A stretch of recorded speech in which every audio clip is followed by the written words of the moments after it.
pada malam hari ini kita akan melaksanakan Zoominar yang bertemakan hama menggerogoti keuntungan Anda, maksimalkan keuntungan dengan cara membasmi hama dengan cara yang tepat. Dan pada malam hari ini kita kembali bersama dengan pemateri yaitu Bapak Profesor Intan Ahmad PhD yang sudah bergabung pada malam hari ini. Selamat malam Bapak Profesor Intan. Malam. Ya, baik. Nah, untuk pada malam hari ini kita akan membahas bagaimana hama bisa merugikan begitu bagi pemilik usaha dan bagi siapa saja begitu. Karena memang hama itu tentunya merugikan bagi manusia gitu. Nah, untuk itu kita akan secara seksama mendengarkan materi dari Bapak Profesor Intan Ahmad PhD dan sebelumnya boleh bagi seluruh peserta untuk mengisi link presensi terlebih dahulu pada kolom komentar, karena untuk interaksi pada malam hari ini kita akan dilaksanakan pada kolom chat, seperti itu. Nanti pada saat sesi tanya jawab dan diskusi, boleh untuk pertanyaan dikirimkan pada kolom chat. Nanti akan dibacakan oleh moderator dan akan langsung dijawab oleh pemateri. Seperti itu. Nah, untuk malam hari ini adalah salah satu rangkaian dari kegiatan training yang diadakan oleh ahli hama. Ahli hama memiliki berbagai macam jenis training begitu untuk sobat ahli hama. Kita memiliki training yaitu Basic Pest Management yang mana membahas tentang tata cara pengendalian hama, lalu bagaimana biologis hama, yang mana ini bisa diikuti oleh petugas pest control, lalu manajer pest control, dan juga seluruh entitas yang bisa mengendalikan hama, seperti itu. Kemudian kita juga melaksanakan Advanced Pest Management Training. Untuk Advance sendiri dilaksanakan pada bulan Mei untuk menyampaikan materi. Terima kasih atas perhatian yang diberikan moderator. Suara saya cukup jelas. Ya, sudah jelas, Bapak. Oke, izinkan saya sharing. Um, Belum ada ini ya, belum diberi. Oke, ntar.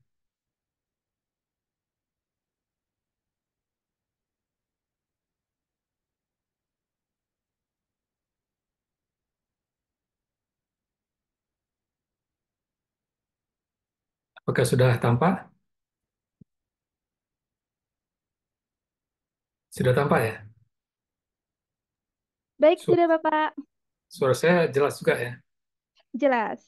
Oke, terima kasih. Selamat malam, Ibu dan Bapak yang saya hormati. Assalamualaikum warahmatullahi wabarakatuh. Salam sejahtera untuk kita semua. Seperti sudah disebut oleh moderator tadi, nama saya Intan Ahmad. Saya eh, profesor dalam bidang ilmu serangga, punya pengalaman yang lumayan berkenaan dengan masalah pengendalian hama ini lebih dari 25 tahun. Eh, Jadi ini topik yang malam ini yang khusus membahas tentang sebenarnya bukan sesuatu yang baru, tetapi ini mengingatkan lagi bahwa bagaimana yang namanya hama ini bisa menggerogoti. Apabila Anda punya usaha, ya usaha Anda akan digerogoti. Jadi mestinya bisa untung lebih banyak, menjadi masalah karena hama ini. Jadi bagaimana caranya mengendalikannya. Yang saya berikan ini banyak contoh-contoh dari luar negeri, terutama di Amerika, karena mereka punya data yang bagus. Tapi tentu saja beberapa ataupun hampir semua bisa berlaku juga di Indonesia.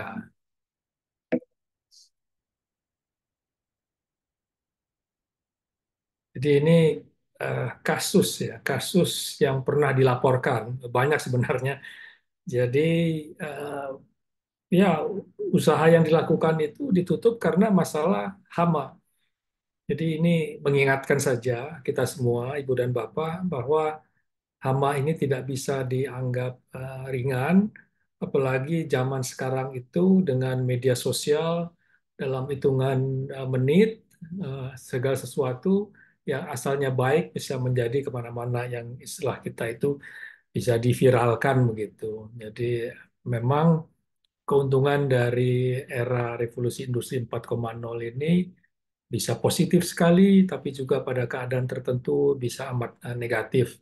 Jadi bagaimana kita menyikapi ini dengan baik sehingga bisnis bisa berjalan dengan baik tanpa gangguan hama atau tanpa gangguan hama yang berarti. Ini yang ingin saya sampaikan beberapa contoh real. Jadi bukan karena perkiraan, tapi ini adalah data-data real sedikit dari yang banyak terjadi di berbagai belahan dunia.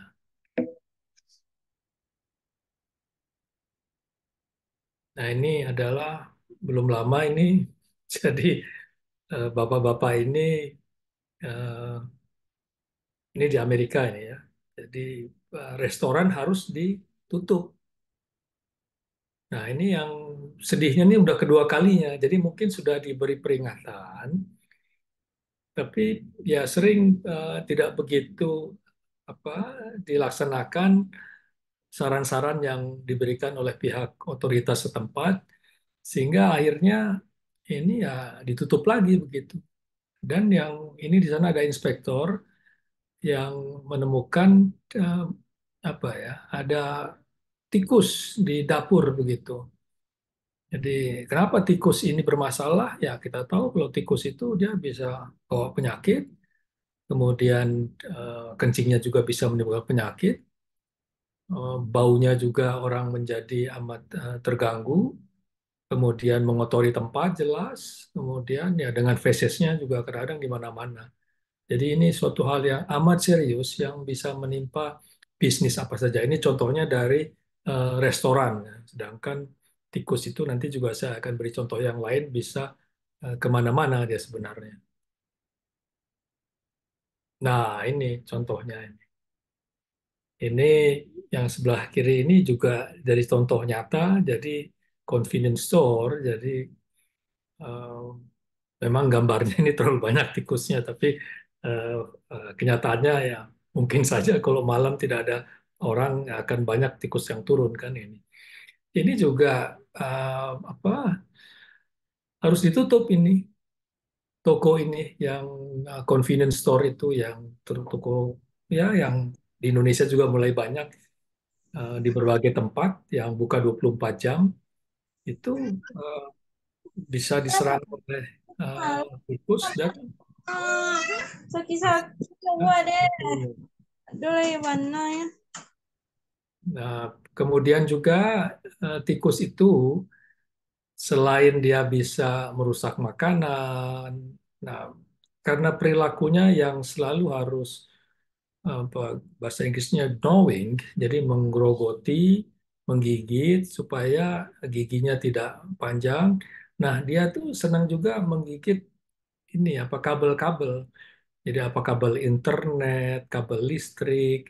Kalau kabel internet digigit, ya berarti ya bisa putus. Apalagi kalau kabelnya terletak pada tempat yang sulit dijangkau.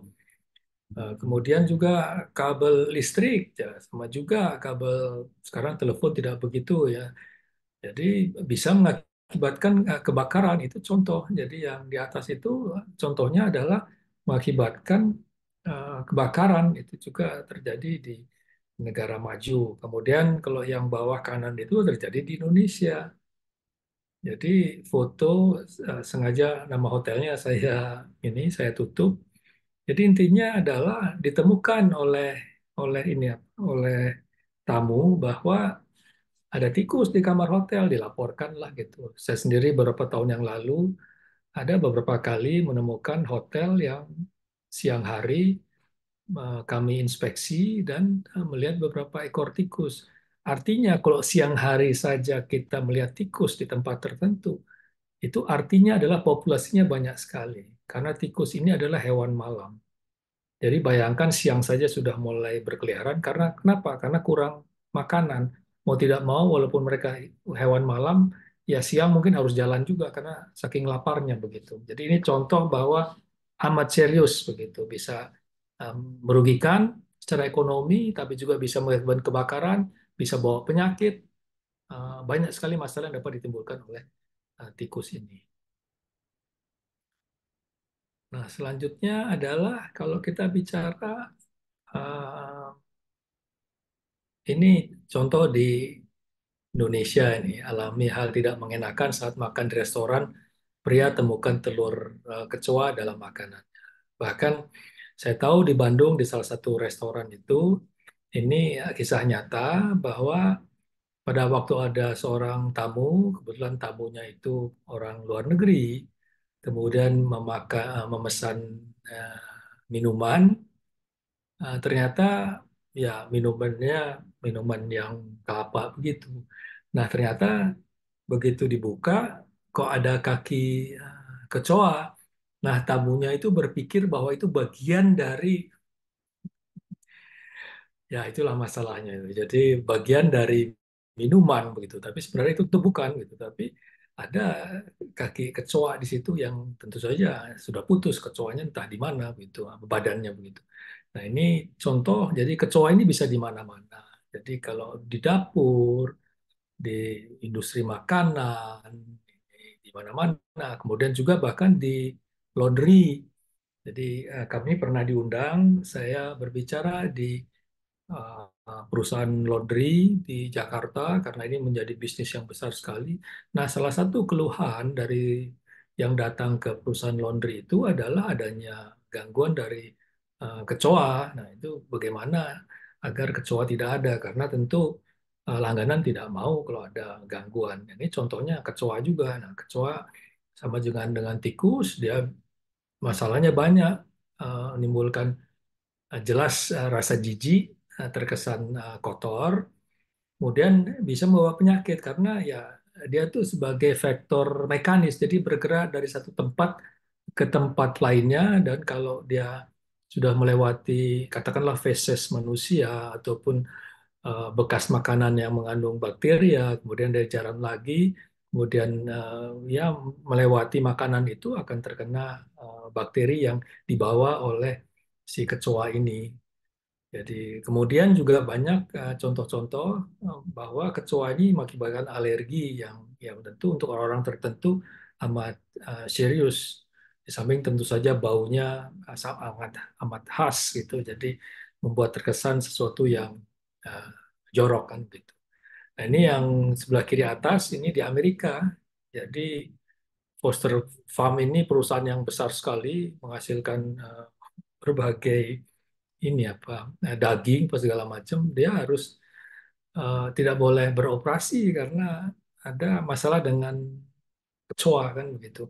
Jadi ini contoh-contoh nyata bagaimana kecoa ini bisa bermasalah. Nah, kadang-kadang yang terjadi itu memang mula-mula mungkin kita melihatnya hanya satu dua, tapi satu dua itu sudah merupakan satu indikasi bahwa jumlahnya banyak. Karena kecoa ini adalah hewan malam. Begitu siang kita tampak beredar, berarti jumlahnya sudah banyak. Nah, ini memang perlu betul industri ataupun usaha mengetahui mengapa kecoa itu ada di sana. Selanjutnya adalah, nah ini adalah yang amat-amat serius, yang namanya kutu busuk, kutu kasur, bahasa Inggrisnya bedbug.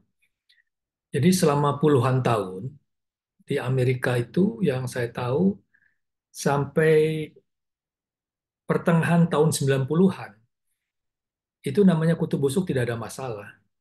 Sejak zaman Perang Dunia Kedua, jadi katakanlah 50 tahun tidak ada masalah kutu busuk di Amerika. Baru pada akhir 90-an dan awal 2000 itu kutu busuk menjadi masalah. Yang asalnya hanya ada di kota-kota tertentu. Nah, dalam waktu yang relatif singkat itu di semua negara bagian itu ada masalah kutu busuk. Jadi Ibu dan Bapak di Amerika itu karena kutu busuk sudah amat serius. Jadi kalau ada orang ingin menyewakan apartemen, salah satu iklannya adalah apartemen ini bebas dari kutu busuk. Bayangkan. Jadi biaya untuk mengendalikan kutu busuk ini mahalnya luar biasa. Kenapa? Karena hewan ini sembunyi di berbagai tempat. Jadi ada hotel yang tidak tahu berpikir bahwa kalau ada satu kamar eh, ditemukan kutu busuk, kemudian dikatakan ya udah kamarnya tidak usah kita ini, tidak usah kita tawarkan, ya mungkin akhirnya kan kutu busuk akan mati sendiri karena tidak dapat makanan, tidak ada darah. Ini kutu busuk ini bisa puasa berbulan-bulan Ibu dan Bapak tanpa tanpa makan begitu. Jadi bisa puasa berbulan-bulan. Sulit sekali karena mereka sembunyi di semua tempat yang tidak terpikir oleh kita. Jadi kalau jumlahnya sudah banyak sekali, itu waktu yang dibutuhkan untuk mengendalikan satu ruangan aja mahalnya luar biasa. Jadi kalau di Amerika itu termasuk tuntutan hukum, kemudian tamu harus mendapatkan apa reimbursement, kemudian banyak yang kerugian-kerugian yang terjadi. Bahkan ada perusahaan pakaian dalam perempuan yang sudah terkena juga kutu busuk. Nah, masalahnya kalau itu sudah menyebar melalui media sosial, ya orang menjadi tidak mau. Gitu ya. Jadi kalau di Indonesia bagaimana? Indonesia kita perlu hati-hati sekali karena sekarang memang sudah ada, tetapi belum sebanyak Singapura, belum sebanyak Paris misalnya, belum sebanyak New York, belum sebanyak banyak kota besar di dunia. Tapi kita perlu hati-hati karena kutu busuk ini ada di mana-mana, ada di mana-mana. Jadi yang paling bawah kanan itu adalah di kapal pesiar. Itu saja bayangkan ini orang yang baru menikah ingin jalan-jalan dengan kapal pesiar terpaksa tidak jadi begitu ya karena ada masalah kutu busuk ini. Bahkan di Korea Selatan pun demikian. Jadi di Indonesia kita perlu hati-hati. Memang em, saya punya pengalaman juga di beberapa tempat di Indonesia ini sudah mulai ada, tetapi tidak sebanyak yang terjadi di Eropa ataupun di Singapura ataupun di Amerika apalagi begitu. Jadi Korea juga bermasalah. Nah, ini juga kadang-kadang di negara maju itu mengatakan kami punya teknologi yang baik sekali untuk mengendalikan kutu busuk. Nah, pertanyaannya adalah kalau mereka memang mereka mempunyai suatu cara yang baik untuk mengendalikan kutu busuk, mengapa sampai sekarang belum terkendalikan juga begitu? Jadi saya ada beberapa kawan di di Amerika, kemudian juga di beberapa negara lainnya yang sampai sekarang juga memang dengan berbagai cara mengupayakan gitu. Jadi ada satu hal yang sulit untuk mendagang kutu busuk ini adalah dia amat resisten terhadap insektisida. Jadi memang perlu keahlian khusus untuk mengendalikannya. Kalau saya mungkin karena dulu pernah apa berinteraksi dengan kutu busuk sampai sekarang saya masih ingat apanya baunya begitu. Jadi eh, em, ya, itu kan karena sering melihat berinteraksi begitu. Jadi dengan kutu busuk ini. Jadi di kamar hotel hati-hati. eh, Bahkan ada tulis mengatakan cek kasur pakai center ponsel. Tapi kan jarang sekali kita ini kita kita mengecek seperti itu. Saya pernah beberapa waktu yang lalu di salah satu hotel di Sumatera siang hari saya karena pekerjaan sudah selesai saya kembali ke hotel begitu. Nah kemudian saya membuka baju karena baru datang agak panas. Tidak begitu lama ada yang terjun ke ini dada saya. Wah ternyata ada kutu busuk ini. Jadi, nah, karena mereka bisa mendeteksi ada CO2 dari badan, kemudian ada eh, temperatur yang hangat, kemudian ada bau-bau tertentu yang membuat mereka datang. Tapi sekarang adalah kita perlu hati-hati begitu, terutama bagi pemilik hotel sebenarnya bagaimana, karena kebanyakan kutu busuk ini datang dari yang datang begitu. Tapi tentu kita perlu hati-hati jangan sampai tamu yang mau datang nggak jadi datang begitu. Jadi perlu cara lah bagaimana. Tapi ini adalah mengingatkan kita semua betapa seriusnya yang namanya kutu busuk ini. Jadi kalau Ibu dan Bapak ingin mengetahui lebih lanjut, bisa dicari di YouTube itu kasus-kasus yang ngeri kita melihatnya kutu busuk jumlahnya itu luar biasa. Jadi ada rumah yang dipenuhi oleh kutu busuk, kemudian ya mungkin penghuninya juga sayangnya tidak begitu ini ya, apa mungkin udah biasa atau bagaimana, tapi tentu kita tidak mau itu terjadi di Indonesia. Nah, ini adalah pabrik makanan dan rumah sakit. Memang kalau di pabrik makanan itu aturannya ketat sekali. Jadi berbeda dengan hama yang kita temukan misalnya di restoran. Kalau di pabrik makanan itu adalah kontaminasi begitu. Jadi bukan karena ada kecoa misalnya, apalagi ada kecoa, ada lalat, itu ada sayapnya saja udah merupakan kontaminan. Ada kakinya saja sudah merupakan kontaminan begitu. Belum lagi kalau memang benar ada serangga atau tikus di sana begitu, karena mengotori produk, akibatnya produk tidak bisa dijual ke pasar atau begitu sudah dikirim di reject begitu, ada kasus-kasus gitu. Jadi saya pernah meninjau beberapa pabrik makanan, tidak mudah mengendalikan hama di pabrik makanan karena penuh dengan berbagai peraturan begitu. Tidak boleh ini, tidak boleh itu, segala macam. Sehingga kadang-kadang agak pening juga. Jadi caranya bagaimana? Tapi tentu setelah dilakukan survei dan sebagainya, kita bisa kendalikan lah yang namanya hama di pabrik makanan. Nah, kalau rumah sakit juga ini amat serius karena orang sudah sakit datang ke rumah sakit. Misalnya saja eh, dia sakit mungkin ya eh, diabetes misalnya kan begitu. Nah, kemudian karena gula darahnya tinggi perlu dirawat di sana. Tapi ternyata di sana ada nyamuk yang sudah tertular oleh demam berdarah. Nah, ini pasien kita ini ya, akibatnya dia bisa terinfeksi oleh penyakit denggi. Nah, jadi terjadi komplikasi itu jadi karena ada namanya secondary infection yang diakibatkan oleh hama yang memang berada di sekitar rumah sakit. Ya, kami pernah melihat satu rumah sakit yang memang posisinya itu tidak apa ya, tidak eh, tidak begitu mudah untuk pengendalian karena di sana ada semut banyak, ada kecoa banyak, ada lalat banyak, ada nyamuk banyak. Karena posisi rumah sakit itu dikelilingi oleh tempat-tempat di mana sumber-sumber dari hewan-hewan itu ada beredar begitu. Jadi banyak tempat masuk si hewan itu datang. Jadi dekat pasar misalnya, dekat restoran dan sebagainya. Sehingga kalau dilakukan pengendalian tidak bisa hanya di rumah sakit itu saja.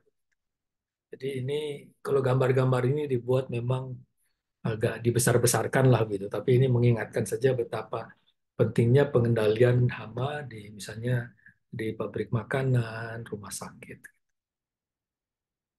Nah, kalau rayap ini kita paling familiar. Nah, yang sering terjadi adalah kita tidak tahu bahwa rumah kita sudah diserang rayap. Karena rayap ini pandai sekali menyerangnya tidak tampak dari luar. Nah, begitu sudah tampak dari luar, itu kerusakan mungkin sudah lebih dari 40%, 50%. Sehingga sebenarnya secara struktural sudah tidak kuat lagi. Jadi ada yang mengatakan, oke kita kendalikan saja. Tapi itu bukan saran yang baik, karena kalau sudah kerusakannya mencapai tingkat yang mungkin mendekati 40%, itu mungkin memang bisa saja rayapnya dikendalikan. Tetapi kekuatan kayunya kan sudah kehilangan kan begitu. Dan ini sesuatu yang sebenarnya mestinya sejak awal bisa kita pahami karena ya biaya mahal gitu. Apalagi kalau bangunan yang kena bangunannya mahal, eh, prosesnya juga panjang dan sebagainya. Gitu. Ini bahkan ada beberapa tempat mungkin Ibu dan Bapak pernah tahu rayap ini karena dia apa yang berupa kertas, kayu segala dimakan. Kadang-kadang uang nyimpan orang, rupanya nyimpan uang di rumah bukannya di bank itu dan diserang oleh rayap. Gitu. Saya ada lihat beberapa kasus. Nah di Amerika ini contohnya bahwa per tahun itu, ini contoh ya, 77,5 triliun ya kerusakan karena rayap. Sedangkan tikus lebih mengerikan lagi, 232,5 triliun. Jadi 232,5 triliun itu um, luar biasa, besar sekali. Nah, di Indonesia memang sudah ada data, tapi saya yakin ini lebih besar ininya apa? Lebih besar kerugiannya karena ini data kita tidak sebaik di luar dan amat bergantung dari harga kayu dan sebagainya. Nah, rayap ini yang paling amat merugikan adalah rayap yang kalau di Indonesia itu jenisnya Coptotermes, jadi rayap tanah gitu. Kalau rayap kayu itu bekerjanya agak lama, bisa 15 tahun, 20 tahun gitu.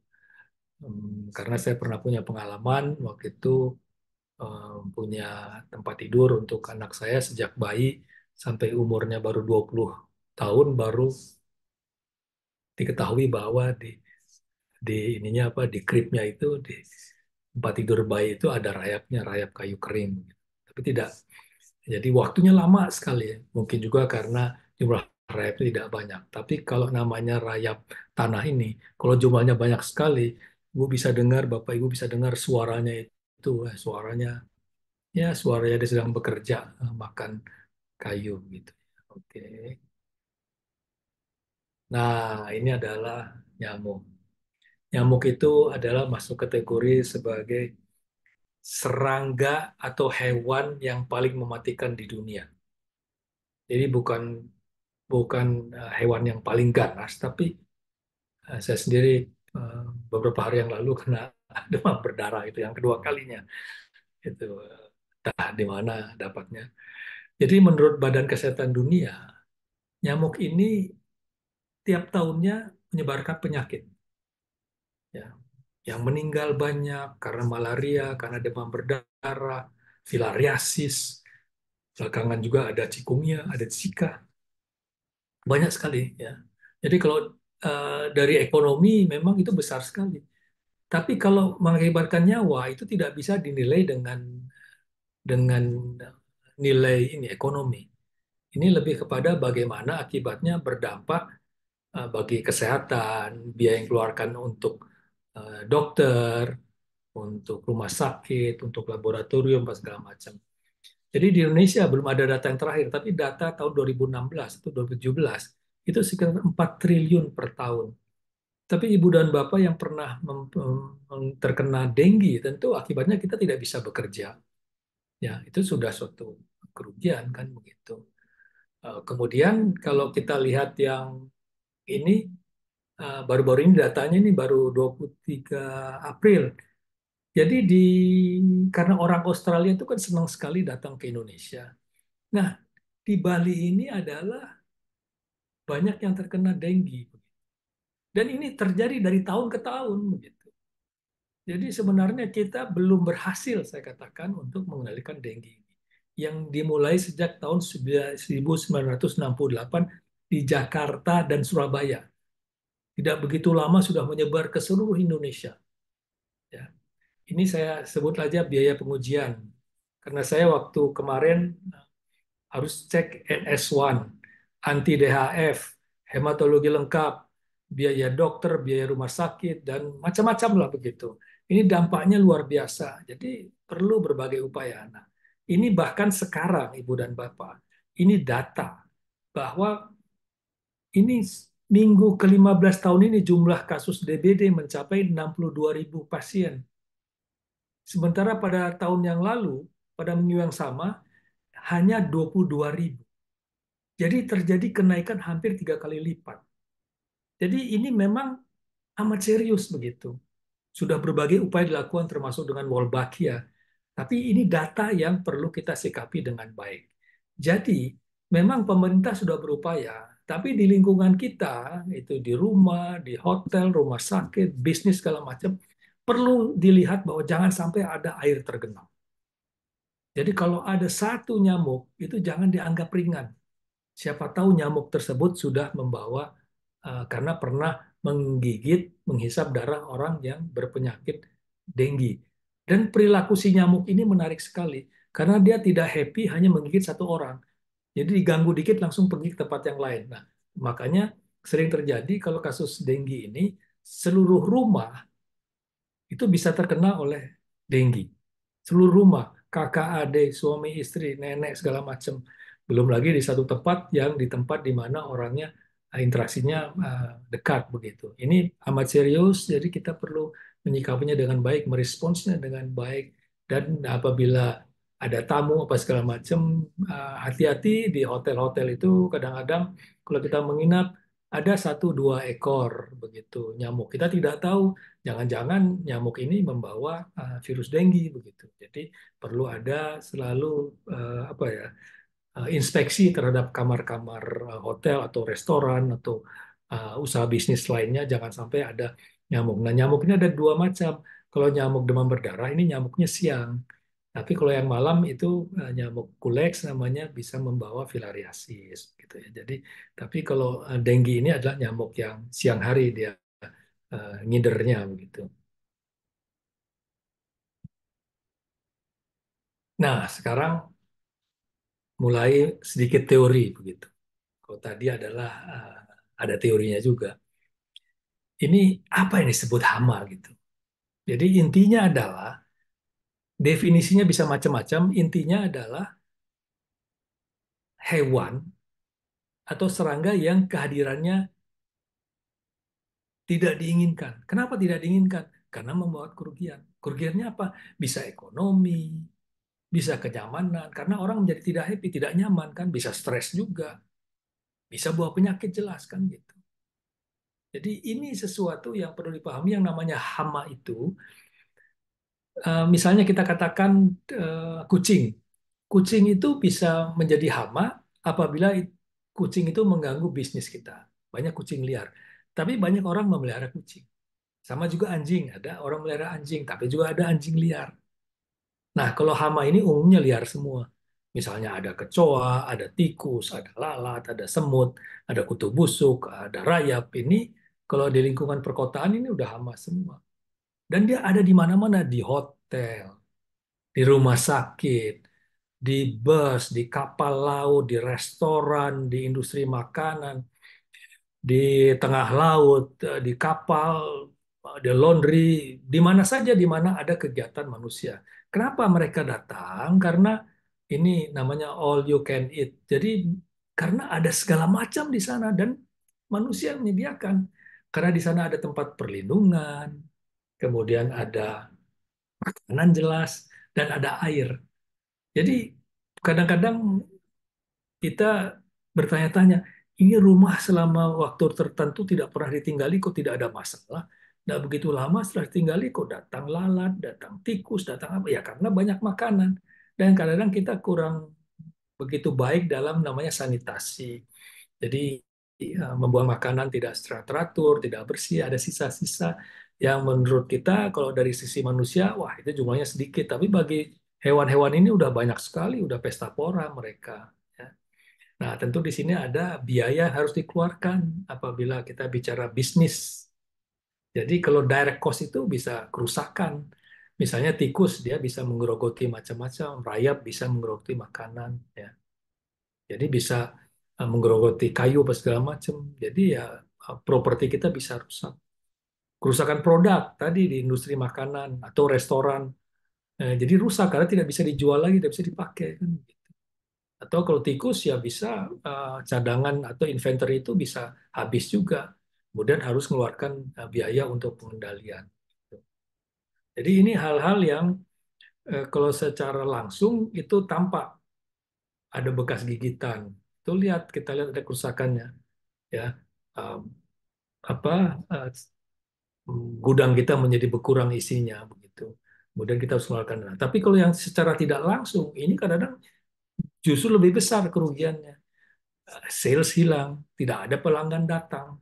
Zaman sekarang orang tinggal pakai WA, pakai Telegram, pakai Facebook, kemudian pakai TikTok, diviralkan kalau ada hal-hal yang, nah masalahnya ini kan damage has been done, kan tidak mudah kemudian mengkoreksi ya, kalau udah nyebar begitu mudahnya gitu. Jadi berbeda dengan zaman sebelum ada model media sosial ini, kita bisa lebih mudah mengendalikannya.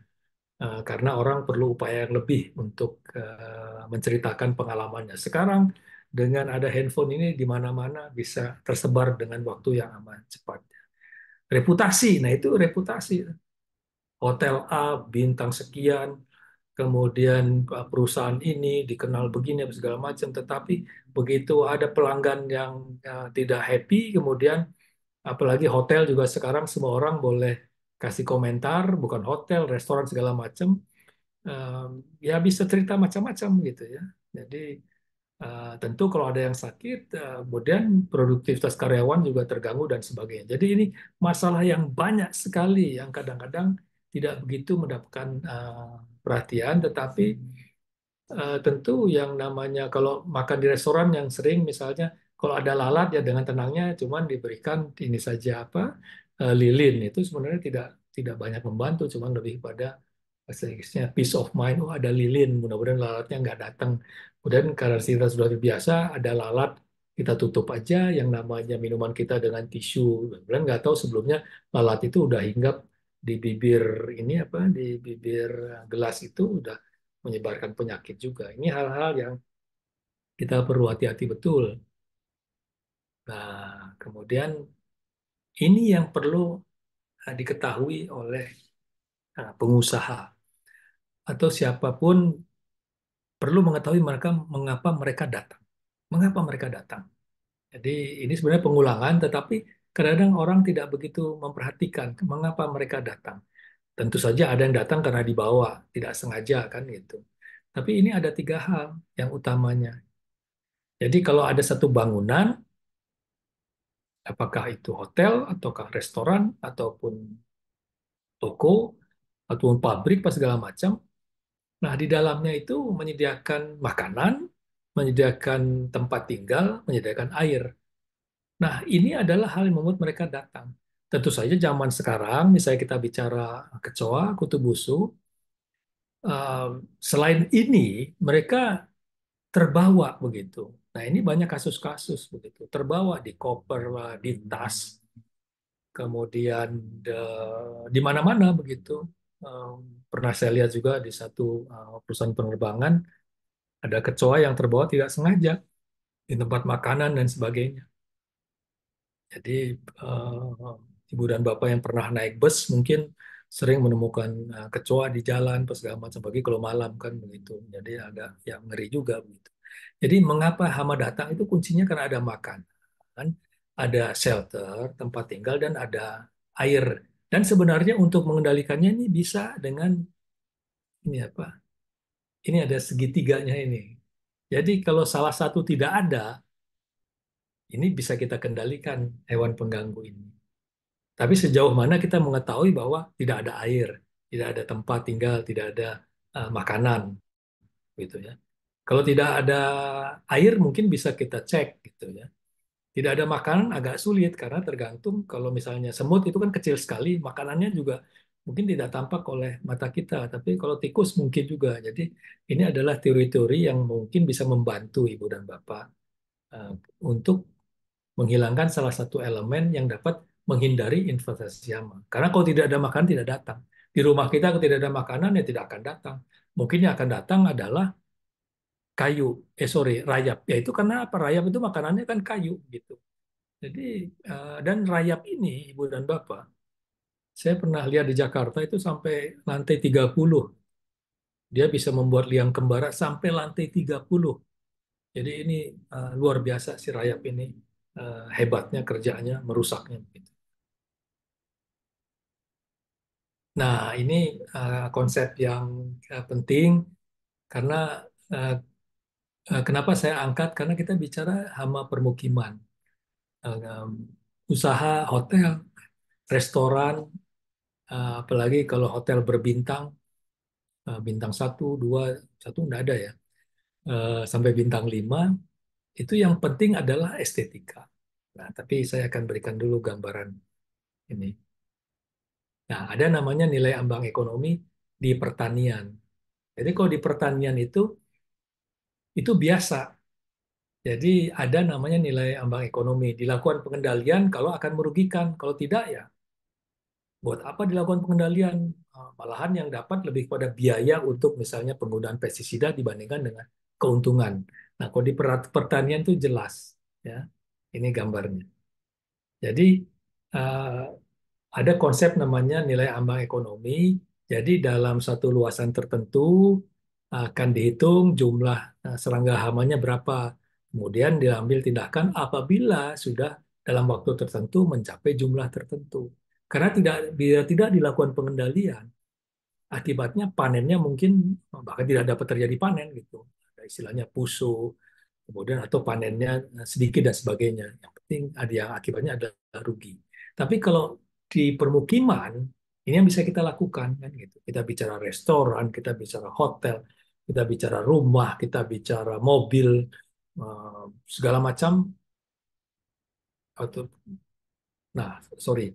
Jadi untuk pertanian penentu dilakukan tindakan adalah jumlah serangga. Itu di pertanian, ya, juga perkebunan. Tapi kalau di permukiman, nah bagaimana? Nah ini ada namanya konsepnya adalah nilai ambang estetika. Nah estetika kan relatif sekali. Kebersihan itu relatif. Tapi tentu bagi usaha tidak boleh kebersihan nilai itu ditentukan oleh berdasarkan selera orang-orang tertentu, begitu ya. Tapi lebih kepada standar yang harus ditetapkan, begitu ya. Jadi harus ada standar di sana. Nah misalnya begini, ada namanya konsep aesthetic injury level. Jadi nilai kerusakan estetika. Jadi ya bahkan seekor saja tidak boleh ada. Itu sudah mencapai injury. Tapi kalau di pertanian, seekor ngapain atau 5 ekor ngapain? Kan nggak merugikan karena tidak di sana lebih pada direct direct cost gitu. Jadi panen karena hasil panennya atau rencana panennya dimakan oleh serangga, oleh tikus. Itu jelas direct cost. Tapi di sini dia mungkin tidak mengakibatkan tidak makan apa makanan itu, tapi dengan adanya si kecoa itu udah cerita yang luar biasa. Kesannya sudah jorok dan bisa bawa penyakit, orang bisa alergi, bisa macam-macam lah, bisa kena tuntutan apa segala macam. Tapi yang lebih lebih bukan lebih ya, yang umum terjadi orang ya dari mulut ke mulut. Kalau dulu, sekarang cukup dengan media sosial sebentar saja sudah menyebar. Jadi ini nilai ambang estetika ini amat serius yang harus kita pahami betul. Karena di permukiman ini toleransinya zero. Jadi tidak mau ada. Kalau di rumah orang ya mungkin saya tidak ada masalah punya 5 ekor apa kecoa di rumah ya saya happy dengan itu. Tapi kalau kita punya usaha bisnis tidak bisa, satu pun tidak boleh. Apalagi kalau misalnya ini memang upaya yang kita lakukan walaupun tidak mudah ya. Apalagi kalau kita berkenaan dengan hewan terbang atau hewan merayap. Kalau hewan terbang itu sulit sekali dalam arti misalnya kalau kita bicara lalat, bicara nyamuk, itu kan mereka bisa datang. Tapi kalau namanya kecoa ini karena merayap mungkin bisa kita kontrol sampai betul-betul zero. Bisa kita kontrol sampai zero. Tapi intinya adalah toleransinya zero. Jadi jangan mentolerir satu pun. Nah ini yang memang harus hati-hati jangan sampai terbawa oleh tamu kita kan gitu. Bisa ke restoran, bisa hotel, bisa motel, bisa kafe atau segala macam, apa kendaraan umum segala macam itu bisa tidak sengaja ada di tas atau segala macam. Jadi tantangannya luar biasa. Tapi intinya adalah nilai ambang estetika ini adalah pertimbangan yang penting sekali dilakukan agar upaya kita tetap bersih. Nah, sekarang dampaknya terhadap bisnis bagaimana? Dan memang selalu kalau ada masalah tikus yang kena, ya sorry ya tikusnya, nasibnya di suka nyuri katanya kan. Bahkan kucing juga suka nyuri makanan. Eh, Dampak finansial jelas. Banyak laporan. Ini bukan saya mengada-ada, saya ambil dari berbagai apa referensi yang mengatakan ya dampak finansialnya nyata begitu. Kehilangan pendapatan, biaya operasi meningkat, kepercayaan turun, kerusakan citra dan sebagainya. Jadi ini dampak finansialnya adalah nyata. Seperti tadi contoh di depan, bagaimana sampai harus ditutup dan sebagainya. Kemudian kesehatan, nah, jelas tadi saya sudah sampaikan tikus bisa bawa penyakit, ya kan? Nyamuk jelas bawa penyakit, lalat dan kecoa jelas bawa penyakit, ya. Jadi ini harus waspada kalau apalagi kalau kita punya upaya berusaha yang berkenaan dengan makanan, gitu. Keberadaan mereka aja sudah amat mengganggu dan membuat reputasi hancur dalam arti terkesan jorok, ya tidak ya namanya juga jorok gitu ya. Jadi hal-hal yang mengakibatkan kesehatan, kemudian image, citra ini perlu dijaga, jangan sampai ini bisa ini apa. Tetapi tikus ini kita perlu hati-hati karena beberapa negara itu misalnya Ibu dan Bapak pernah baca mungkin di Paris ya, bahkan wali kotanya mengatakan karena sudah mungkin tidak begitu bisa mengendalikan, akhirnya mengatakan ya kita harus hidup bersama dengan mereka. Jadi itu kata-kata wali kotanya beberapa waktu yang lalu, belum lama mungkin 6 bulan yang lalu gitu ya. Jadi betapa seriusnya.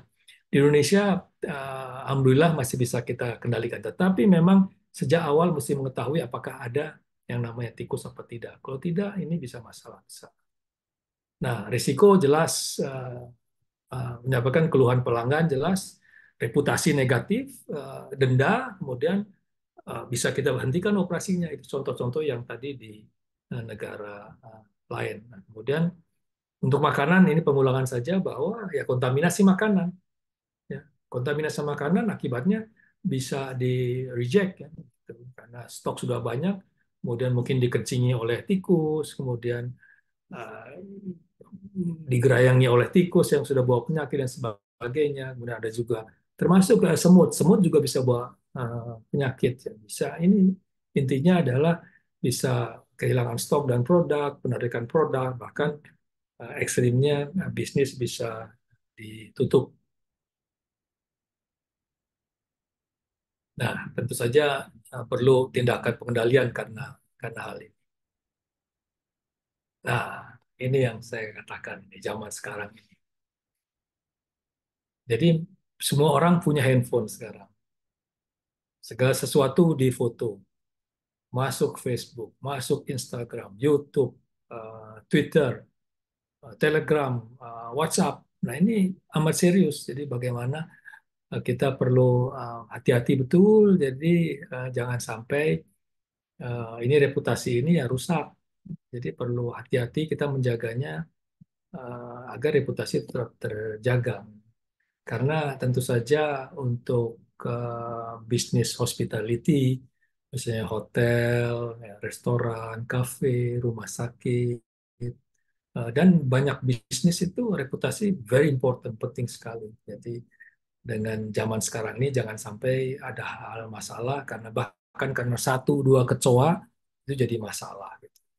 Jadi ini survei juga dari data ini saya ambil dari satu majalah bahwa lebih dari 50% konsumen akan menghindari sebuah bisnis jika mereka mengetahui adanya masalah HAM di masa lalu. Ya, mendingan cari yang lain saja kan. Jadi sehingga perlu dilakukan strategi pengendalian hama yang baik untuk memastikan bahwa jangan sampai terjadi begitu. Karena sudah terjadi, udah susah payah bisnis dibangun, terjadi ya sulit juga membangunnya lagi begitu. Jadi kadang-kadang ini adalah bagaimana kita bisa belajar dari kasus-kasus yang terjadi di tempat lain. Jadi bagaimana strategi untuk menghindari? Tentu banyak cara, proaktif penting. Jadi jangan menunggu sampai ada seperti juga kalau kita jangan sampai kita ke dokter setelah sakit, tapi kita menghindari agar tidak berangkat ke dokter kan. Jadi pencegahan dan deteksi dini. Jadi tentu lakukan tindakan-tindakan kita mencegah deteksi dini. Ada apa tidak nih begitu. Nah ini tentu perlu apa ya pemahaman tentang hal ini. Kemudian, nah ini training yang kadang-kadang dilupakan. Jadi karyawan tuh perlu tahu. Kemudian bila ada bagaimana meresponsnya begitu. Dia perlu mengetahui kenapa hewan ini ada di sini. Sehingga tidak terlalu reaktif juga. Apakah selama ini sanitasi sudah dilakukan dengan baik gitu ya. Kemudian pembagian tugas dari karyawan dan sebagainya. Ini bagian penting dari strategi pengendalian hama yang komprehensif. Intinya supaya bersih tidak ada hama dan itu bisa dilakukan. Nah, apabila memang ada, kita harus lakukan strategi. Pengendaliannya bagaimana? Tentu eksklusi. Eksklusi itu menutup entry point. Jadi saya beri contoh ada satu rumah sakit yang pernah saya datangi beberapa yang lalu. Ternyata entry point-nya banyak banget dari depan, belakang, dari bawah segala macam sehingga ya tidak mudah memang gitu. Sehingga perlu juga kalau punya satu usaha dilihat ini kemungkinan hewan ini datang dari mana saja. Nah, sanitasi ini yang selalu rutin dilakukan mestinya adalah menghilangkan sumber air dan makanan. Misalnya bagaimana sampah secara periode dibersihkan dan dibuang ke tempat yang seharusnya. Jadi seharusnya agak jauh tempatnya kan gitu. Monitoring bisa melakukan dengan perangkap, dengan pemeriksaan. Nah, kemudian baru eliminasi. Apakah dengan insektisida, ada rodentisida. Tapi kadang-kadang ada juga dilakukan insektisida, tapi ternyata sudah dilakukan berkali-kali, kecoanya tidak habis juga. Kenapa? Katanya sudah resisten. Demikian juga dengan rodentisida. Mungkin ya tidak disenangi karena kurang begitu menarik si rodentisidanya terhadap jenis-jenis apa tikus yang ada.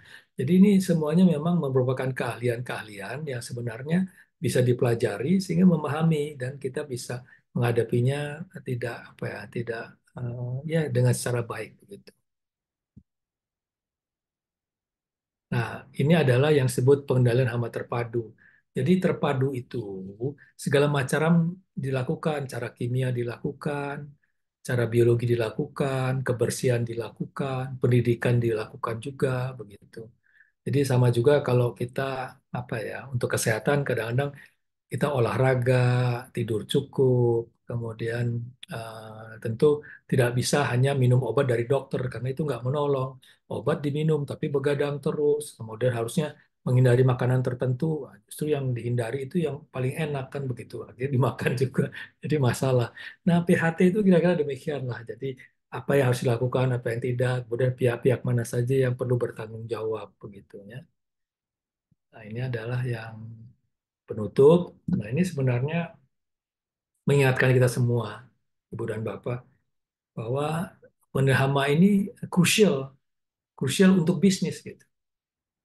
Jadi bukan bicara seperti saja asuransi misalnya kan. Wah, jangan bayar asuransi. Kenapa? Ya, nggak ada yang nggak pernah sakit, nggak pernah ini. Tetapi kalau terjadi bagaimana? Nah, sama juga untuk pengendalian hama ini. Ini kalau kita ingin bisnisnya bagus dan mempunyai kelebihan dibandingkan yang lainnya, lakukanlah pengendalian hama dengan baik, dengan strategi yang tertentu ya. Bisa kerjasama dengan perusahaan pengendali hama yang baik kan gitu ya. Ini juga memain peran penting dalam memastikan kesehatan dan keselamatan karyawan. Jadi jangan sampai kita kena masalah hukum. Jadi reputasi bisnis harus kita jaga. Jadi sehingga uh, perlu ada perhatian yang serius mengenai upaya agar hama ini tidak datang dan bisa mengganggu bisnis kita, bisnis Ibu dan Bapak. Demikian Ibu dan Bapak yang dapat saya sampaikan. Mohon maaf agak panjang. Apabila ada pertanyaan, saya dengan senang hati akan menjawab. Terima kasih.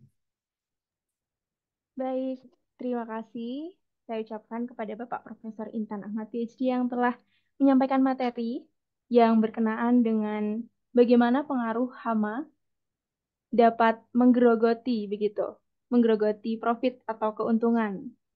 Nah, tadi sudah dijelaskan hama apa saja yang bisa merugikan baik itu di pertanian maupun di permukiman gitu ya, Bapak. Kemudian untuk hama-hamanya tadi ada bedbugs, kemudian rayap, ada tikus, lalu nyamuk, dan lain sebagainya. Dan untuk itu bagi sobat ahli hama yang ingin bertanya pada malam hari ini, saya persilahkan untuk menulis pertanyaan di kolom komentar atau kolom chat. Ini sudah ada beberapa begitu ya Bapak. Kemudian saya persilahkan kepada yang lainnya untuk lebih menggali mungkin yang ingin ditanyakan seperti itu. Oke, kami tunggu. Kemudian saya izin untuk menyampaikan informasi bahwasanya untuk program tes kontrol mentoring yang akan dilaksanakan 2 Mei, kita masih membuka begitu kesempatan bagi sobat ahli hama yang ingin mengetahui bagaimana cara pengendalian hama lebih komprehensif bersama dengan Bapak Profesor Intan Ahmad PhD dan juga Ibu Dr. Sri Smalinar MSc MM. Di sini kita akan menjelaskan bahwasanya untuk pertemuan PCM yaitu 1 kali dalam 1 minggunya, begitu. Jadi nanti ada materi-materi yang akan dijelaskan dalam 8 kali pertemuan seperti itu. Nah, untuk malam hari ini boleh terlebih dahulu kita berdiskusi. Apabila ada pertanyaan, boleh di chat di kolom komentar. Nah, apabila ingin belajar begitu lebih komprehensif dan juga mendapatkan sertifikat, maka bisa bergabung dengan program Pest Control Mentoring. Seperti itu.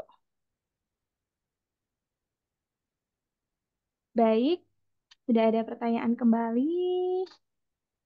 Oke, saya ingatkan juga kepada seluruh peserta untuk mengisi link presensi, karena untuk program PCM kita ada potongan begitu sebesar Rp500.000 bagi peserta ahli hama. Jadi kita bisa tahu untuk yang mengikuti peserta Zoominar ahli hama ini, kita bisa tahu dari link presensi sehingga kita bisa memberikan potongan sebesar 500.000 untuk yang mendaftar program PCM. Seperti itu. Oke, langsung saja. Saya akan membacakan pertanyaannya, Bapak Profesor. Ya, silakan. Ya, yang pertama yaitu dari Saudara Fahri Nasyarul Shihab. Pertanyaannya yaitu kutu busuk resisten terhadap insektisida. Itu penyebabnya kenapa? Apakah karena bedbug mengalami KO evolusi sehingga mampu beradaptasi terhadap lingkungan yang ada? Terima kasih. Saya persilakan untuk Oke, Profesor untuk bisa langsung menjawab. terima kasih Pak Fahri. Jadi memang masalah besar dari kutu busuk ini adalah resisten.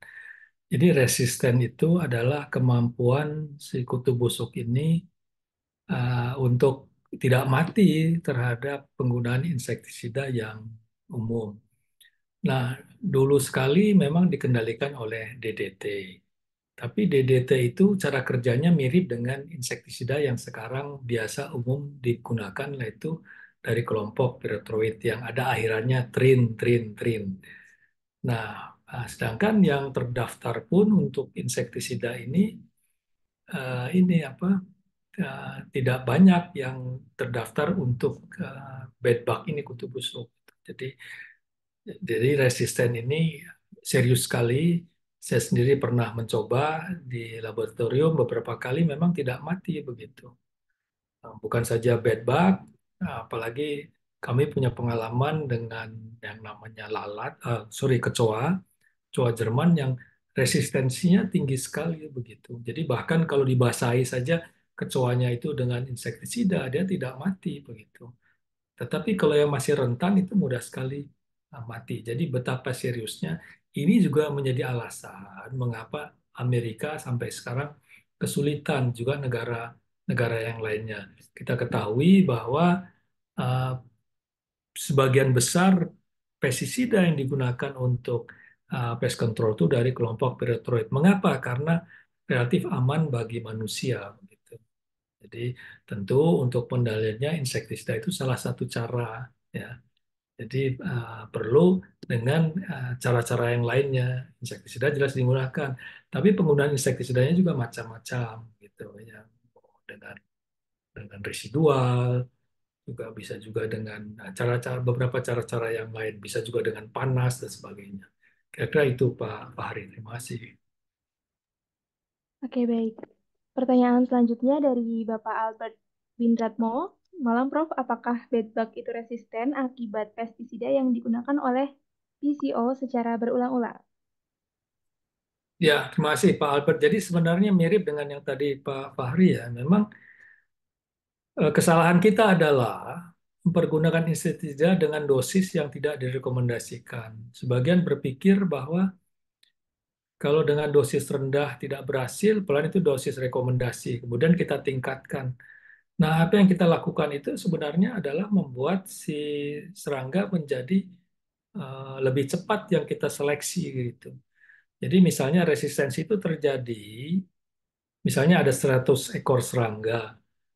Jadi kalau kita kendalikan dengan insektisida, mungkin akan mati katakanlah 90 ekor. Tapi yang 10 ekor itu tetap bertahan. Kenapa? Karena dia mempunyai apa ya, bakat resisten, punya gen resisten kan gitu.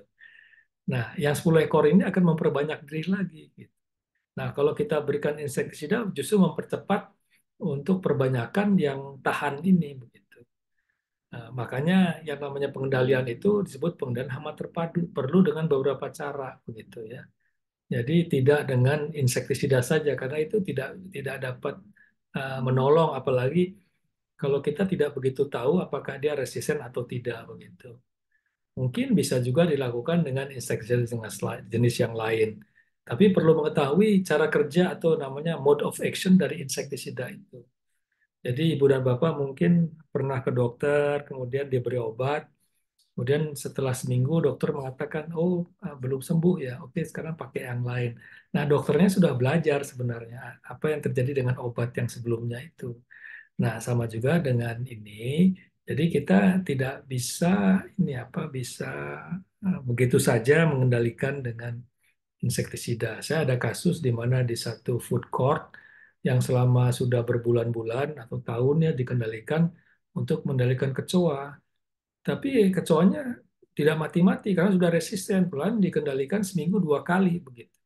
Tapi dengan cara yang lain ya dalam waktu yang saya pikir waktu itu hampir sebulan ya habis 100% begitu kecoanya.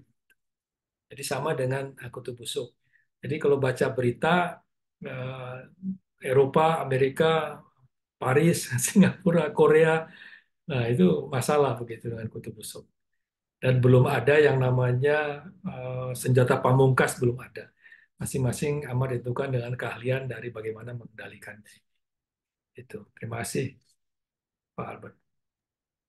Baik, pertanyaan selanjutnya masih dari Bapak Albert. Untuk pengendalian hama rayap tanah, apakah setelah masa garansi habis, sudah pasti tidak ada rayap lagi? Dan apabila timbul lagi gangguan, apakah termitisida yang digunakan kurang bagus? Seperti itu. Nah, untuk rayap, kan sebenarnya ada 2 cara ya dari kadang-kadang sebelum dibangun dan setelah dibangun. Kalau ibu dan bapak ada masalah dengan satu rumah atau ada ada developer ataupun ada orang yang ingin buat rumah, sebaiknya sebelum dibangun dilakukan namanya uh, pre-construction. Tapi perlu cari data juga di daerah situ. Apakah dulunya merupakan lahan pertanian, perkebunan, atau bagaimana? Karena mungkin saja kalau dulunya lahan pertanian, perkebunan, ataupun apa, mungkin memang sudah tidak ada kayu di atasnya, tapi di bawahnya banyak akar-akar. Yang mungkin selama ini si rayap itu ada di dalam ya tenang-tenang saja. Tapi setelah waktu tertentu kan habis apanya makanannya itu. Sehingga dia perlu cari kayu, sehingga dia naik ke permukaan. Begitu permukaan dia ada ini ada rumah ya dia akan mulai apa memakan kayu yang ada bahkan sampai ke kalau saya pernah lihat satu bangunan di Jakarta itu sampai lantai 30. Nah, jadi bicara tentang pengendalian itu tergantung metodenya, tergantung metodenya bagaimana. Jadi katakanlah kalau eh, ini sudah ada bangunannya, kemudian kita coba ini ada keluhan tentang rayap ini. Nah, ada yang menggunakan dengan injeksi, bisa juga dengan umpan. Itu tergantung dari keadaan dan tergantung dari permintaan atau saran yang diberikan. Nah, dalam memilih insektisida juga mesti hati-hati. Dalam arti insektisida ada yang bersifat repellent. Jadi rayap ini kan hewan yang kriptik ya, dia tidak tampak, selalu ada dalam tanah, tapi dia amat sensitif. Jadi kalau kita cari insektisidanya harus cari insektisida yang aksinya lambat, slow action gitu. Jadi jangan yang terlalu cepat karena mungkin juga mau bagaimana, apakah dengan umpan atau bagaimana. Nah, pemilihannya berapa banyak, kemudian berapa titik. Nah, kalau dengan apa, pemahaman yang baik, tentu bisa dicari metode yang baik. Dan misalnya garansi itu relatif. Tentu bagi yang ahli, dia akan mengatakan dia ingin tahu jumlahnya banyak atau tidak yang ada di situ. Tidak bisa semuanya sama karena tiap tempat itu berbeda-beda. Nah, nah sekarang perlu diketahui insektisida yang digunakan pun berbeda dengan zaman dulu. Zaman dulu itu bisa bertahan 10-15 tahun. Sekarang 5 tahun itu harus dilakukan pengendalian lagi karena peraturan yang ada membuat tidak semua insektisida boleh dipasarkan karena bisa mengakibatkan apa ya kontaminasi lingkungan. Bisa juga pakai umpan, tapi perlu diketahui umpan mana karena tidak semua umpan akan apa ya akan diterima atau cukup menarik bagi rayap-rayap tertentu. Gitu. Jadi kalau bicara garansi tentu mesti hati-hati sebenarnya garansinya bagaimana begitu. Jadi sama juga kalau ke dokter kan dokter mengatakan selalu ya kita usahakan kan gitu karena banyak faktor. Tadi saya katakan kalau ke dokter nggak bisa hanya minum obat aja kan gitu. Gaya hidup juga harus sesuaikan. Nah, rayap ini kita perlu mengetahui di mana saja adanya. Apakah sudah ada atau mencegah ada atau bagaimana. Jadi kira-kira itu Pak Albert. Terima kasih. Baik, selanjutnya masih pertanyaan tentang rayap dari Bapak Hamdan. Teknis pengendalian rayap tanah, ada yang menggunakan instalasi pipa. Apakah itu bisa termasuk efektif atau tidak? Dan bisa dijelaskan teknis pengendalian yang baik dan efektif. Terima kasih. Oke, jadi yang pertama tentang rayap, perlu kita tahu perilakunya. Jadi misalnya dengan pipa, tentu dengan umpan apa segala macam, kita perlu mengetahui apakah kita pasang di tempat si rayap itu datang atau tidak. Jadi rayap ini mempunyai kemampuan untuk mencari makan. Begitu ditemukan makanan, dia akan memberitahu koloninya. Nah, umpan yang baik adalah yang menarik untuk datang dan untuk bertahan di situ. Nah, umpan ini akan dibawa ke koloninya. Jadi kalau dikatakan baik atau tidak, nah tentu kualitas dari umpan itu apakah berupa hormon atau berupa insektisida itu adalah pilihan gitu. Tapi yang penting adalah apakah jumlah yang tadi kalau katakan pipa, apakah jumlah yang diletakkan di daerah sekitar itu cukup apa tidak. Nah, tentu bagi apa misalnya pest control atau apa sebelumnya sudah memasang ini apa semacam umpan-umpan ataupun tempat di mana si rayap kemungkinan akan datang. Jadi rayap itu mempunyai kemampuan untuk mencari tempat yang lembab. Jadi mungkin bisa dicek di beberapa tempat di mana kemungkinan ada rayap, kemudian bisa diberikan ininya apa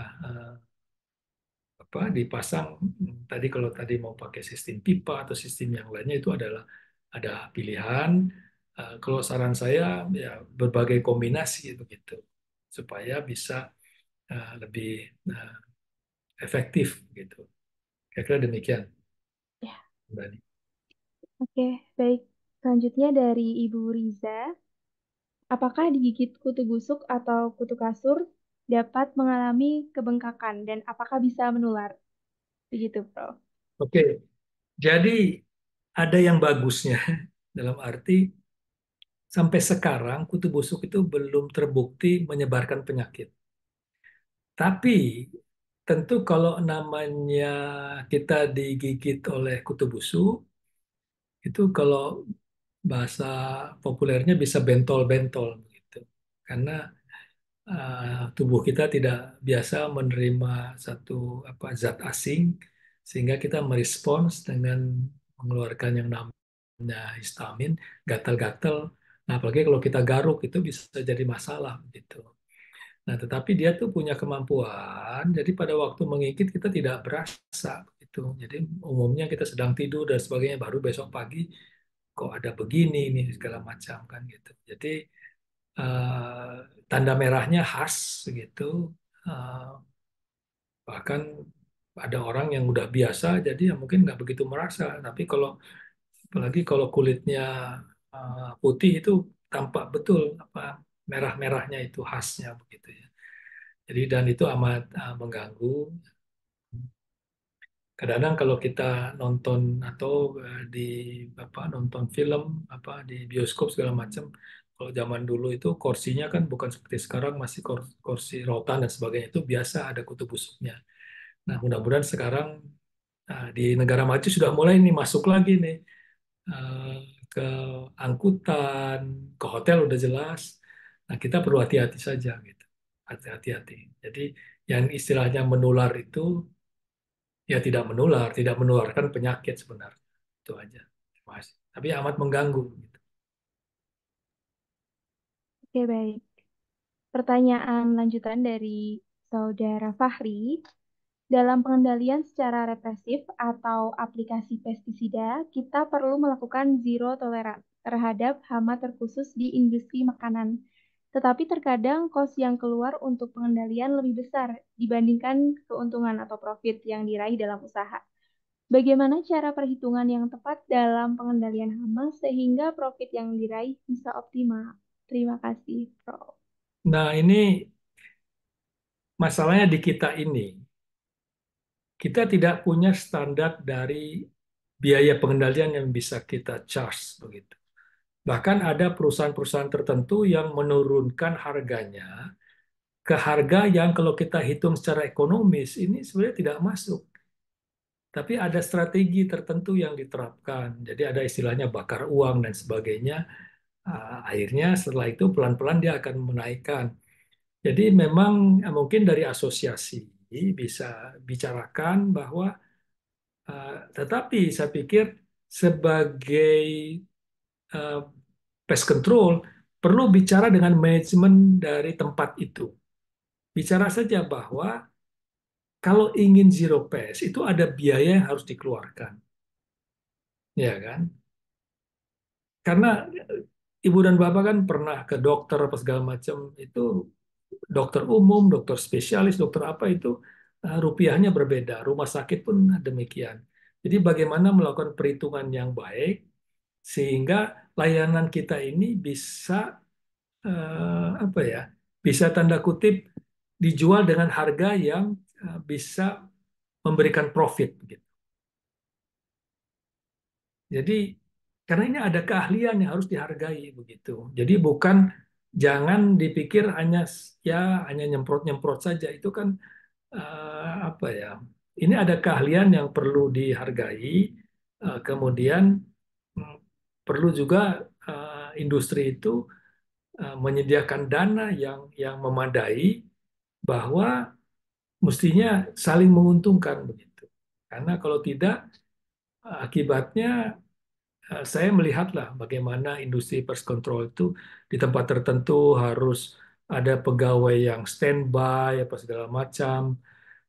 Kalau kita lihat di negara maju itu tidak ada yang seperti itu. Gitu. Tapi ini kan karena permintaan dari konsumen. Jadi kalau kita bisa lakukan satu apa satu strategi pengendalian yang baik, mungkin tidak perlu standby juga kan. Jadi kalau untuk industri makanan memang aturannya ketat sekali. Jadi kombinasi dari apa yang kita kita bisa dapat gunakan gitu. Tidak semuanya bisa, tapi kembali perlu dibicarakan dengan baik pada waktu kita menawarkan. Kenapa harganya segini? Karena yang harus dilakukan ini satu, dua, tiga, empat misalnya.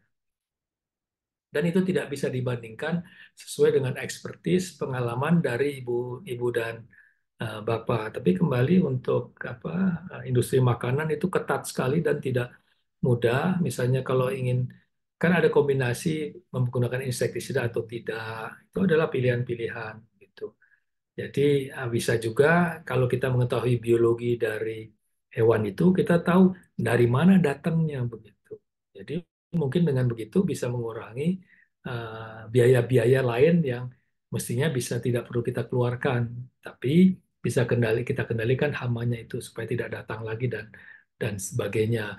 Kemudian juga bisa kita lihat, wah ternyata ada bagian yang harusnya bisa mengurusi kebersihan, mengapa dia tidak melakukan tugasnya dengan baik misalnya.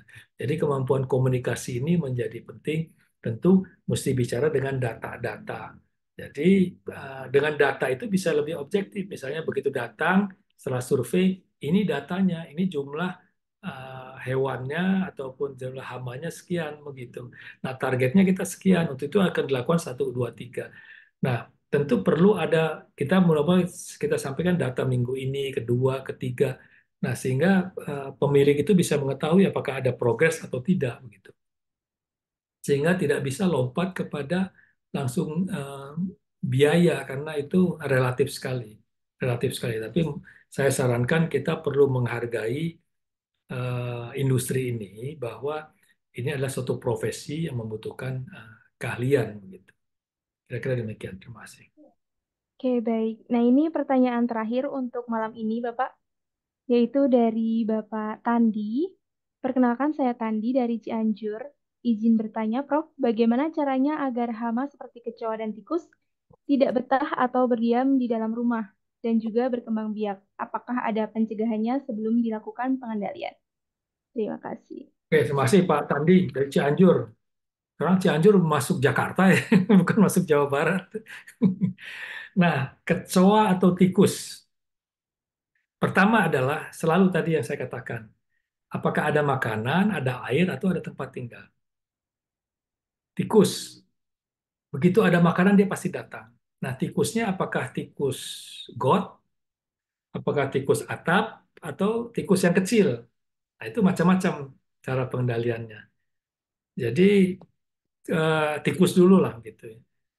Sejauh ini yang terbaik menurut saya mempergunakan rodentisida. Tapi perlu memilih rodentisida yang benar-benar disukai oleh tikus. Jadi kita bisa pasang rodentisida itu di luar tempat kita. Jadi rumah ataupun industri atau apa di luar beberapa. Kemudian kita cek tiap hari itu dimakan atau tidak, gitu. Kalau dimakan kita bisa tahu, kalau tidak kita bisa tahu. Kalau tidak dimakan, mengapa tidak dimakan? Kita kita bisa tahu. Mungkin harus diganti itu umpannya kurang bagus kan misalnya. Dan itu ada orang mengatakan umpannya udah habis, berarti udah habis tikusnya. Selama kita ada di dalam rumah itu, selama ada makanan, tikus akan datang lagi. Sehingga ya harus terus-terusan begitu. Harus terus-terusan. Nah, itu yang bisa dilakukan. Nah, untuk kecoa, ini juga tergantung kecoanya. Apakah kecoa Amerika yang ada di gorong-gorong, di kamar mandi, atau kecoa Jerman. Kecoa Amerika ke dapur juga ada. Nah, bagaimana kita mengendalikannya? Begitu. Jadi, tentu kebersihan itu perlu kita jaga. Tapi kebersihan kan tidak cukup. Itu adalah membuat ya mengurangi gitu. Tapi untuk mengendalikannya, saran saya mempergunakan umpan. Nah, tinggal mencari umpannya yang baik bagaimana. Karena tidak semua umpan itu umpan yang baik. Termasuk tadi saya katakan tikus. Saya tahu ada berbagai jenis umpan, harganya yang mahal dan murah. Dan yang menarik, yang terbaik itu tidak berarti yang paling mahal begitu untuk umpan tikus. Bisa juga pakai perangkap. Kalau pakai perangkap bisa tinggal umpannya apa yang pergunakan untuk perangkap. Jadi ada perangkap yang ngejepret begitu, yang atau yang pakai semacam kandang atau pakai lem juga bisa. Nah, tinggal nanti mikir-mikir gimana membunuhnya kan begitu. Tapi dengan cara-cara itu ya paling tidak pengalaman kami selama ini si tikusnya itu bisa dikendalikan dan tidak. Tetapi terus-terusan harus ada yang namanya rodentisida itu. Ya. Dan rodentisida ini kan terbuat dari parafin dan sebagainya ya itu tidak disukai oleh hewan yang lain. Tapi kalau tikus dia tampaknya senang dengan apa rodentisida itu. Kira-kira demikian yang dapat saya berikan Pak Tadi. Mudah-mudahan bisa memberikan ini apa, sedikit wawasan. Jadi demikian Ibu dan Bapak, terima kasih atas perhatian yang diberikan. Baik, saya ucapkan terima kasih banyak kepada Bapak Profesor Intan Ahmad PhD yang telah menyampaikan materi dan juga pada sesi diskusi dan tanya jawab pada malam hari ini. Terima kasih. Kita bisa berjumpa kembali pada sesi Zoominar selanjutnya dan juga program training di Ahli Hama, begitu ya Pak. Terima kasih Bapak. Oke, selamat malam semuanya. Kasih izin Li. Selamat malam. Nah, bagi Sobat Hama, saya remind kembali bahwasanya untuk ahli hama memiliki banyak program training. Nah, tadi saya sudah sampaikan yaitu PCM. Nah, untuk Agenda terdekat lainnya, ini ada APT atau Advanced Pest Management Training. Ini akan dilaksanakan pada tanggal 29 sampai 30 Mei. Jadi untuk sobat ahli hama yang ingin mendapatkan materi secara komprehensif, maka bisa mengikuti training Advanced Pest Management Training yang ini dilaksanakan offline begitu di Bandung. Kemudian dilaksanakan di Hotel Bintang 3 yang tentunya terbebas dari hama seperti itu. Nah, untuk peserta atau alumni yang telah mengikuti BPT atau Basic Test Management Training, apabila akan mengikuti APT, maka mendapatkan potongan sebesar Rp500.000 juga. Seperti itu, Sobat Ahli Hama. Jadi kita untuk alumni, kemudian peserta Zoominar, kita akan memberikan benefit tentunya. Lalu untuk Basic Task Management Training batch 3 ini akan dilaksanakan 26 sampai 27 Juni 2024. Nah, sebelum nanti Sobat Ahli Hama kehabisan seat, bisa mendaftar dari sekarang. Seperti itu, karena kita sudah buka. Nah, untuk informasi-informasi terkait training, kita akan selalu update di website www.ahlihama.com dan juga di Instagram @ahlihama, jangan lupa di-follow. Kemudian untuk rekaman Zoominar ini juga akan di-upload di YouTube Ahli Hama, jangan lupa di-subscribe. Oke, baik. Untuk Zoominar pada malam hari ini, saya cukupkan terlebih dahulu. Dan di bulan selanjutnya kita juga akan melaksanakan Zoominar kembali. Terima kasih untuk yang sudah hadir. Semoga materi bisa bermanfaat bagi Bapak dan Ibu serta seluruh Sobat Ahli Hama yang telah bergabung. Sampai jumpa di lain waktu. Selamat malam. Waspada.